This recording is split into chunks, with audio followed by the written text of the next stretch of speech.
Hello and good morning, everyone.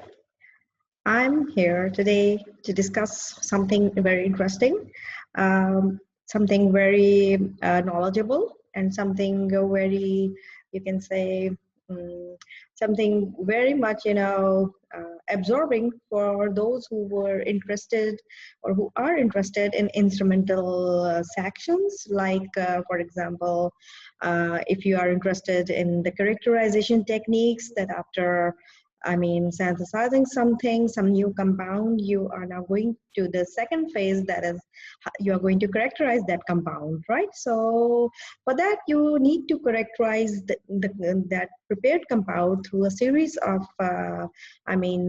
different techniques. That it starts from number one, CHN, that is carbon, hydrogen, nitrogen analyzer. Then again, the second one is that component. It tells us about the percentages of carbon, hydrogen, and nitrogen present in your sample, right? You calculate your own theoretical yield and you send it to them, and then they send it back to you, and that is your yield, which those two yields, they are supposed to be very close, or they are supposed to match, right? That is something to do with CHN.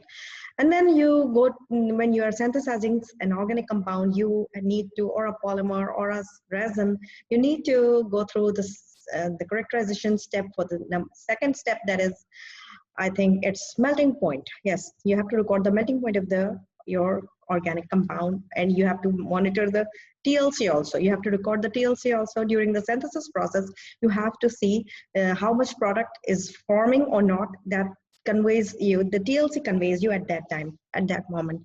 And then comes, of course, I'm just telling you in a very brief way, and then comes your FTIR studies, that is Fourier transform infrared spectrophotometry, in which you can confirm the presence of the groups that are supposed to be there when you are which you have prepared in your organic compound. Yeah, I mean, as an organic compound, you know that what compound you have prepared, so you will confirm the presence of all those groups that are supposed to be there through this wonderful, awesome, amazing technique called FTIR, Fourier transform infrared spectrophotometry, right? Then you, of course, have to find out the different absorbing species there. That is different, absorbing values, that whether the different absorption bands are, it's going to absorb the UV light or not, how much UV, ultraviolet light is dependent on that compound or not. So that is also one of the reasons, that is, you need to run your compound through the UV light also, and there are UV visible spectroscopy you need to do on your compound to find out different absorption bands, and what are the different what would be the lambda max, and what would be the absorptivity or absorption bands or epsilons. These are the different things which you are going to find out when you are applying, you are investigating your compound through UV visible spectroscopy. Then after that, you go to the proton NMR, right? And then you jump to the very interesting technique, that is the thermogravimetry and differential thermogravimetry, which today I'm going to discuss with you now in my today's lecture. So I'm your professor, Dr. Moina Akhtar from Dr.Mchem Institute of Chemistry, University of St. Jamshedpur. And today I'm here to discuss this very interesting instrumental technique called thermogravimetric analysis, which I have performed during my research journey when I was enrolled in my MPhil and in my PhD studies. And I have personally, I'm privileged that I have the experience to use this instrument, and I have I have done a lot of, examined a lot of my compounds through this lovely instrument, and it works wonderfully. It is called thermogravimetric analyzer, and it has a specific name and a specific model. It is called PYRIS diamond thermoanalytical balance, the thermogravimetric analyzer. So it's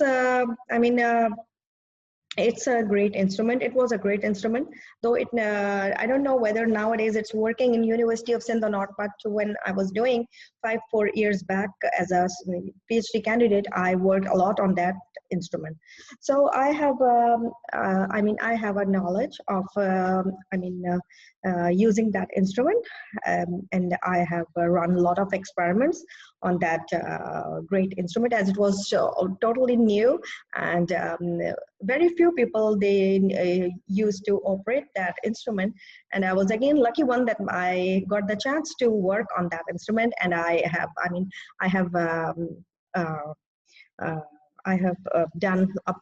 operated that instrument, and I have done a lot of examined a lot of my compounds through that wonderful technique. So today I'm going to share with you the thermoanalytical, you can say analysis, thermoanalytical studies.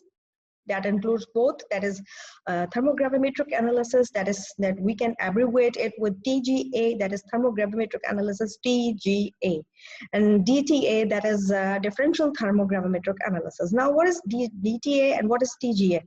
So I will explain you in my presentation, short presentation I prepared, and I would like you to see that wonderful thing. And it's all from my own, PhD work, which I have done during my research journey. So it's something wonderful. So let's start.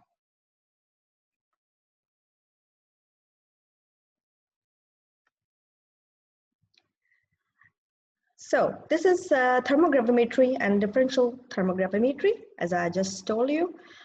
And today, this is my presentation. So let's start. Okay, so these are the contents.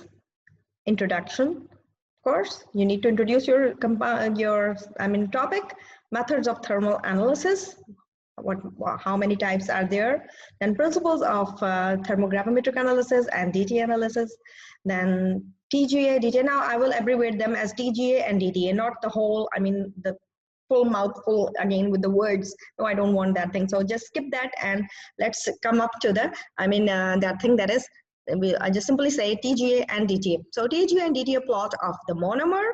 Now what is a monomer? Monomer is something very interesting. It's a simple compound that is capable of combining with a number of like or unlike molecules to form a polymer, right? It has the capability, right? So I'm going to show you the monomer I prepared with the help of my own supervisor and with my help of my bunch of other teachers who were there to help me out in preparing this monomer, as this was very difficult to prepare. And then after the process of synthesis, I went through all the characterization processes of this monomer.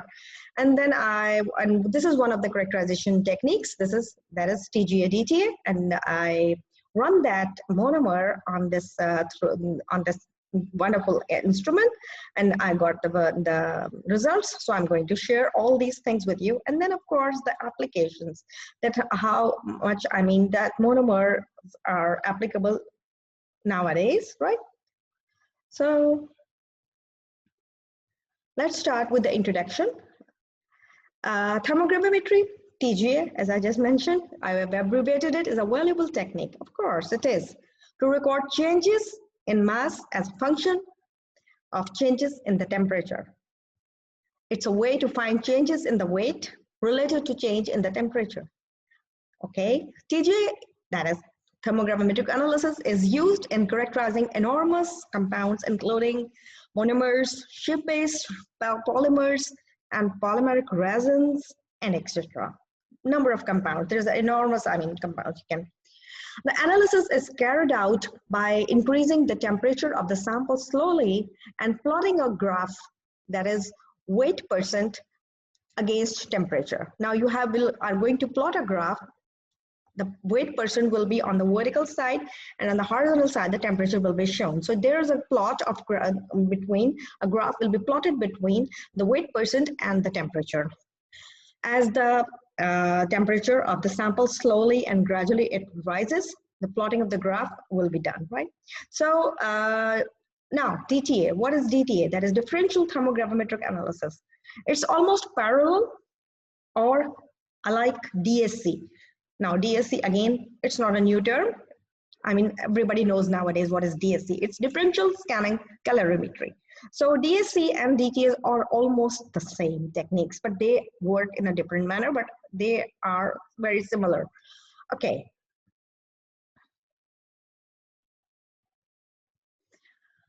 Let's discuss the methods of thermal analysis. Generally, there are two types of methods that are employed nowadays for the analysis. Okay, what are those? Let's see. Number one, dynamic. Number two, static. Okay, let's see the dynamic. The extent of dynamic method is based on change in the volume, mass, or heat of the reaction with respect to the temperature. Fine. Simply saying that it's simply based on the change in the volume and mass or heat of the reaction with respect to the temperature. Whereas in the static method, the sample's weight is recorded as a function of time at constant temperature. So this is the main difference between the dynamic and the static. These are, nowadays, these are the, major types that are used mostly.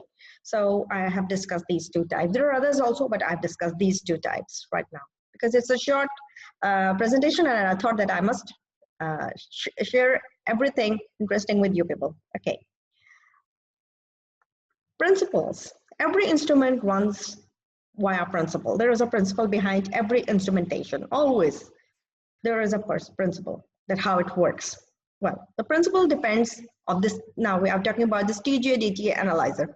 The principle depends on monitoring the weight of the sample throughout the scan, throughout the whole scan, as temperature is being elevated, okay, to highest level, keeping in view of change in the mass as well. Now, when the temperature is rising, a certain change in the mass will also be seen, okay? So you are supposed to keep that thing in your mind, that the weight of the sample you put initially there will not remain the same as the temperature rises, okay?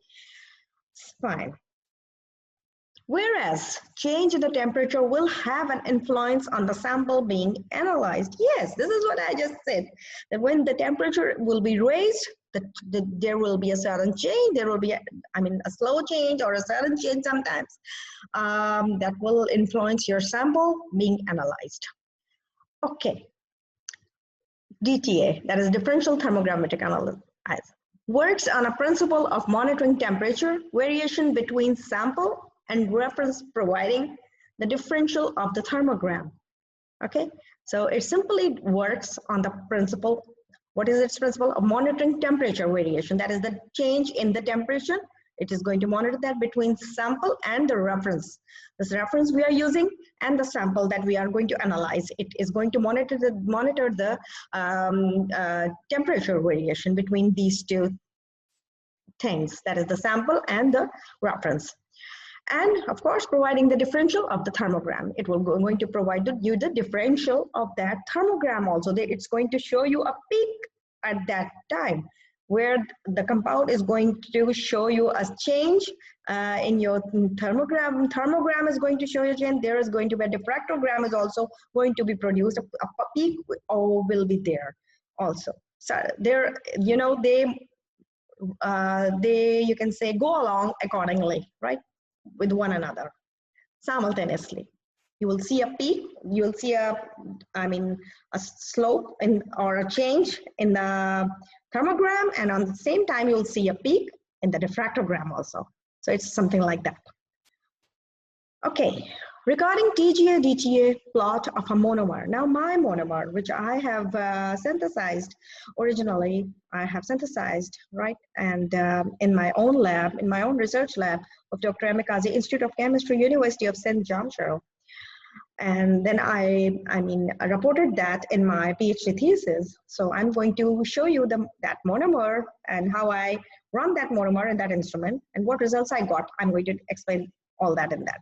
So the TGA and DTA can be recorded on PERKIN ELMER. So this was the name of that instrument which I worked on. Actually it's been years now when I worked on this instrument, and I never had the chance to see that instrument again because a lot of people working on it. And it was not, after all, in that good condition. So I just left and I forgot also many things. So the name was PERKIN ELMER. It's a renowned name PERKIN, ELMER, PYRIS, diamond, TGA, DTA, thermal analyzer. And what is its range? How it starts? It starts from room temperature to 600 degrees Celsius. I have recorded the temperature. I've selected this temperature range starting from the room temperature to 600 degrees Celsius. Okay. The reference used for this analysis is alumina. And in the sample, that was a platinum sample, small holder or a pan was there. And as this reaction, this analysis goes on in an inert atmosphere, so nitrogen flow rate was fixed of 5 ml per minute. This was the flow rate that I fixed it. That is 5. After number of trials, I've come to know that this is the flow rate that is supposed to be the best for analyzing my monomer, and that was around 5 ml per minute. Okay, so now I'm going to, shuffle between the two slides. Now this is the thermal analysis of my monomer. That is, its name was 5,5-methylene bisphosphorylaldehyde. Now this is the thermogram and diaphoremogram of my monomer, right? Now you can see a graph here plotted between weight percent and the temperature, right? So here you can see the temperature range starting from 40, 50, 100, 150 to 500, whereas here you can see the weight percent over here, that how much percent, and this is the 100%, from where the analysis is going to start, from 100%. When your compound has the whole weight, you know the weight of your compound, and now the compound is going to start, analysis is going to start. So now the thermal analysis of this monomer 5,5-methylene bisphosphorylaldehyde indicated. Now let's start exploring the, graph. Indicated initial weight loss, that is this much here, of about 1.8% between 50 to 100 degrees Celsius. That is here, 50 to 100 degrees Celsius, this region, there is, you can see a little slope here is observed. So a little weight loss was observed between 50 to 100 degrees Celsius, and it is, you can say, you can call it an indicator. It could be indicated as an initial weight loss. And I've calculated it, it's about 1.8%, and it was due to the moisture in the sample. Yes, of course, our synthesized product, because it was our synthesized product, we do dry it in the oven, but when, after some time, it again gains some moisture, or some moisture is already left there, and with the, of course, in the, from outside as it's exposed, so in the air, so it can absorb moisture from the air also. So this slight, you can say, weight loss in this region is recommended as due to the moisture in the sample. Fine, let's jump to the next thing. Whereas between 250 and 400 degrees centigrade, the material suffered rapid weight loss. How much? 250 to 400. Okay, let's jump back. 200 to 450. That is this much. 200 to almost 450. The material suffered rapid weight loss. Yes, of course, we can see here 200 to 450 or 400. Yes, there is a, you can say, a very sharp decomposition point, and the material suffered rapid weight loss, right? Okay, what was that? Let's get back to that slide again. The loss rate, the material suffered rapid weight loss. The loss rate, now how much? Was 0.3% per degree centigrade at 388 degrees Celsius. How much? 0.3% at 388 degrees Celsius.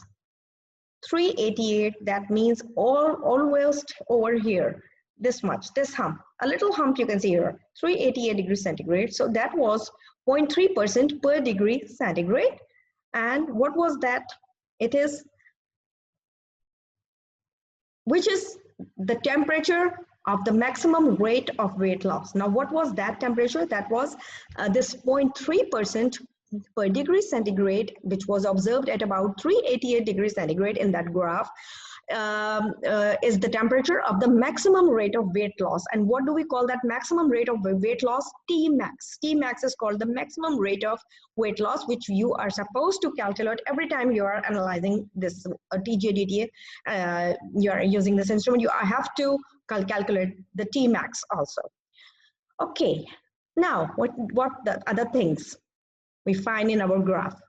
100% weight loss was observed at 500 degrees Celsius. He says 100% weight loss, but that means nothing was left. 100% weight loss was observed at about 500. Okay, let's see here.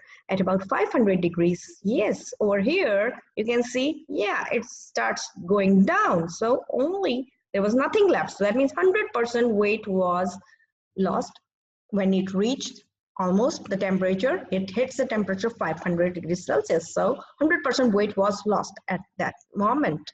Okay, at that temperature. Okay, now let's come to the DTA, that is the differential thermogravimetric analysis. DTA curve.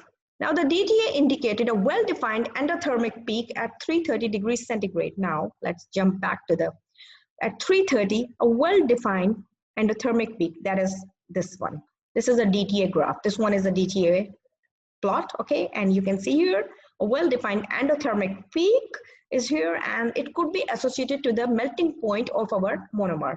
According to our studies, this is simply associated to the melting point of our, this monomer. And one more thing, it was due to the bonded water molecules also in our compound, right? And which were due to the moisture in the sample. It is also due to one of those reasons. And this is, it simply associates to the melting point of our monomer. Fine. Okay, so this was an endothermic peak at 330 degrees centigrade. The peak was associated to the melting of the monomer. Okay, let's come to the applications. The monomer was condensed with various diamines. Okay, now after I prepared this monomer, I did polycondensation reactions with different diamines, and I prepared SCHIFF-based polymers. I prepared almost 14 SCHIFF-based polymers from different number of monomers. I prepared other monomers also, but I have synthesized this monomer, and then I went through the series of other monomers, and then I condensed them with the different, these diamines to yield number of SCHIFF-based polymers, right? And okay, this was one of the applications which I did, and then of course monomers can be used in lots and lots of other areas, right? It can be used in as adhesives also. Okay, fine.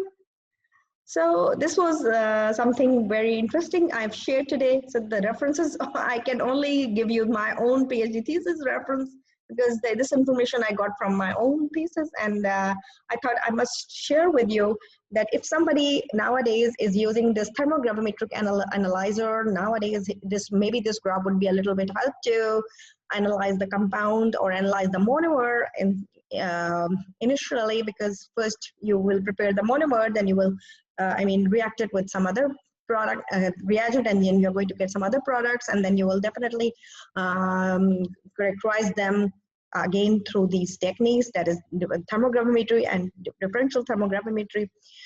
And so this was something very interesting. So I hope you will like this short video. It's very short, but it's very interesting because you have a lovely background there, and you have your teacher, that is Dr. Moina Aftermogul, and I can show you my thesis also. I have a very, very, huge thesis, and this is my PhD thesis, and I'm proud that I am a doctor. I have got this doctorate degree, and from my supervisor, that is who is the Professor Emeritus. He is Professor Dr. Muhammad Yar Khawar. He was my supervisor in my MPhil as well as in my PhD, and we were many students working under his supervision at that time, and we were always in the competition to win from one another. We also used to hide a lot of things, the results and things but we used to help each other also. I don't want to take the name, but yes, because nowadays now I'm not in contact with the person, but he was a very helping hand, and there were other female girls who were also there, who were very helping at those times when I was facing going through my research journey. So this was about the thermogravimetric analysis. I hope you like this video and you will share with your friends, you will enjoy, you will learn from it, you are going to learn from a lot of things from it. And because this is also one of the instrumental techniques I have done.